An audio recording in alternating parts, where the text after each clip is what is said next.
Ford Fiesta 2005, and it's got an immobilizer light flashing on the dash. Go to start it and it does absolutely nothing. So in this video I'm going to be showing you what is causing that light to come on and how to fix it.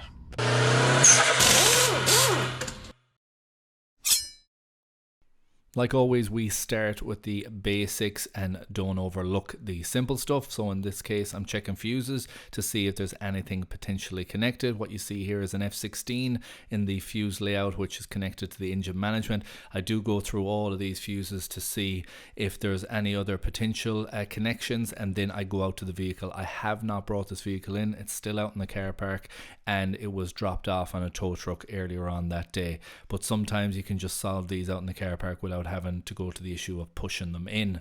So what you see here is me locate that 3 amp fuse and I check it over. What I did find is that fuse is actually fine, which unfortunately I was hoping it was going to be as simple as check that fuse, find it's blown and replace it. From memory, I'm checking another fuse here as well, and then I also check another one which is on the layout which could possibly be connected. But from memory, in years gone by, I believe I came across this before, and it was actually the fuse that was out on that case.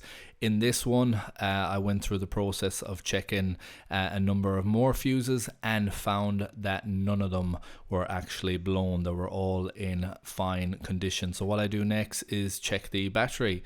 I actually checked the power of the battery, did a battery test, and I wanted to check the terminals to make sure that they were connected. This cable here was found to be loose on the ground side, so I knew I had to clean that up and tighten it down. But I also wanted to disconnect the battery for a few minutes as well. This is something I highly recommend doing if you have a fault like this or you're having electrical issues. Simply disconnecting the battery, letting it all drain down and doing almost like a reset can actually solve problems like this, which I have seen in the past as well. That's what I do on this one, and the next clip you're going to see is in real time, me going back after everything's fitted back and checking.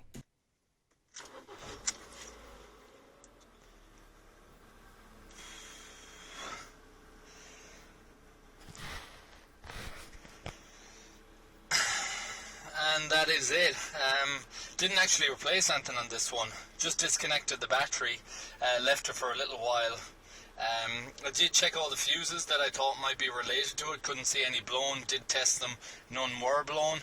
Connected it back up, and now the vehicle is starting. So if you have that immobilizer issue on your vehicle, may have a blown fuse, or you may need to just disconnect the negative terminal on the battery for at least 2 minutes, put it back on, re-secure it, and maybe you'll have your fix. Hope you enjoyed this video, hope you found it useful and informative. If you did, please like, share, comment and subscribe, and I hope to see you in the next one.